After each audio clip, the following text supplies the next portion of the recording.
Yoga guru Swami Ramdev corona के इलाज को लेकर बयान देकर घिर गए हैं। अब तो उनके बयान पर सरकार ने भी नाराजगी जाहिर की। केंद्रीय स्वास्थ्य मंत्री डॉक्टर हर्षवर्धन ने रामदेव से डॉक्टरों के खिलाफ की गई आपत्तिजनक टिप्पणी वापस लेने को कहा है। स्वास्थ्य मंत्री ने इस बाबत बाबा रामदेव को एक चिट्ठी लिखी है। स्वास्थ्य मंत्री ने चिट्ठी में लिखा कि संपूर्ण देशवासियों के लिए कोविड-19 के खिलाफ दिन रात युद्धरत डॉक्टर और अन्य स्वास्थ्यकर्मी देवतुल्य हैं। बाबा रामदेव जी के वक्तव्य ने कोरोना योद्धाओं का निरादर कर देश भर की भावनाओं को गहरी ठेस पहुंचाई है। लिहाजा उन्हें पत्र लिखकर अपना आपत्तिजनक वक्तव्य वापस लेने का अनुरोध किया है।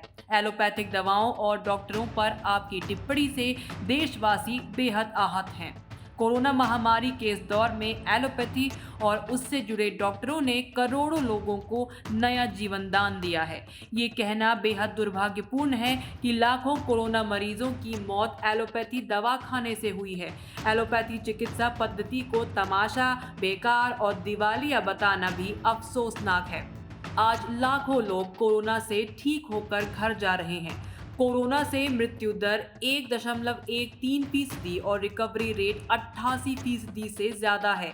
इसके पीछे एलोपैथी और डॉक्टरों का अहम योगदान है। स्वास्थ्य मंत्री की तरफ से चिट्ठी जाने के कुछ ही घंटों बाद बाबा रामदेव ने जवाब में लंबी चौड़ी चिट्ठी लिखकर अपना बयान वापस ले लिया है। बाबा रामदेव ने कहा, माननीय श्री हर्षवर्धन जी, आपका पत्र प्राप्त हुआ। उसके संदर्भ में चिकित्सा पद्धतियों के संघर्ष के इस पूरे विवाद को खेदपूर्वक विराम देते हुए मैं अपना वक्तव्य वापस लेता हूं और ये पत्र आपको संप्रेषित कर रहा हूं। अब आपको बताते हैं बाबा रामदेव के किस बयान से विवाद शुरू हुआ। एक वीडियो में रामदेव को कहते सुना गया, गजब का तमाशा है। एलोपैथी एक ऐसी स्टूपिड और दिवालिया साइंस है कि पहले क्लोरोक्विन फेल हुई, फिर रेमडेसिविर फेल हुई, फिर एंटीबायोटिक फेल हो गए, फिर स्टेरॉइड फेल हो गए, फिर प्लाज्मा थेरेपी के ऊपर भी कल बैन लग गया और बुखार के लिए जो दे रहे हैं फैबीफ्लू वो भी फेल है। जितनी भी दवाई दे रहे हैं वो फेल हैं। ये तमाशा हो क्या रहा है।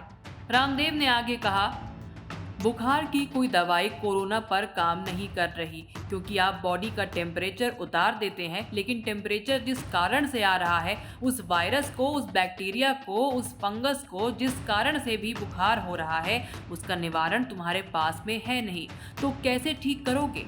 इसलिए मैं बहुत बड़ी बात कह रहा हूँ। हो सकता है कि इस पर कुछ लोग विवाद करें। लाखों लोगों की मौत एलोपैथी की दवा खाने से हुई है। वीडियो में बाबा रामदेव कहते दिखते हैं कि जितने लोगों की मौत हॉस्पिटल ना जाने के कारण से हुई है, ऑक्सीजन न मिलने के कारण से हुई है, उससे ज्यादा लोगों की मौत ऑक्सीजन के बावजूद हुई है, एलोपैथी की दवा मिलने के बावजूद हुई है, स्टेरॉइड की वजह से हुई है। लोग समझ नहीं रहे कि करे क्या, इसलिए अभी लाखों लोगों की मौत की वजह एलोपैथी है। मैं कहता हूं कि एलोपैथी पूरी खराब नहीं है।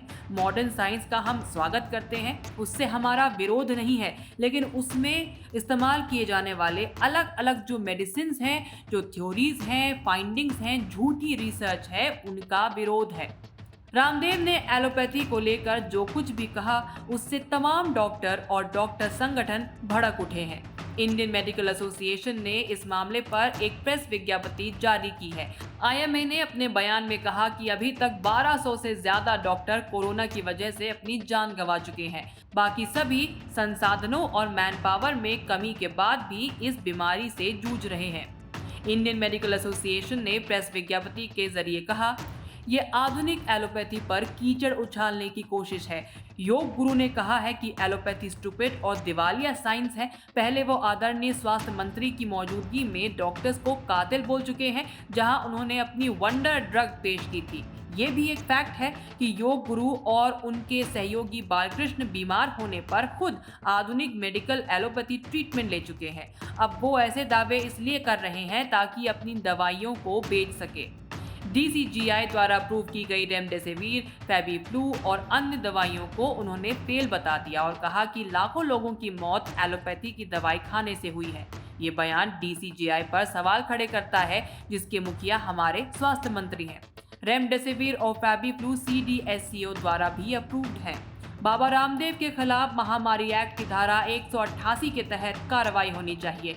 वो एक इंटरनेशनल योग गुरु हैं और एक दवा कंपनी भी चलाते हैं। वो पहले भी अपनी कंपनी के उत्पादों को लेकर झूठे दावे कर चुके हैं और पब्लिक को गुमराह करने की कोशिश कर चुके हैं। आईएमए ने आगे कहा, आईसीएमआर, एम्स, डीसीजीआई और हेल्थ मिनिस्ट्री की साख पर सवाल उठाना क्या एंटी नेशनल नहीं है? सुप्रीम कोर्ट भी रेमडेसिविर की उपलब्धता को सुनिश्चित करने को कह चुका है। ऐसे में क्या इस बयान को कोर्ट का अनादर नहीं माना जाएगा?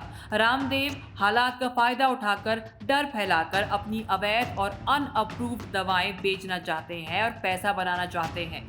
अगर हेल्थ मिनिस्टर इस मामले में सुओ मोटो एक्शन नहीं लेते हैं तब हम कोर्ट जाने के लिए मजबूर होंगे।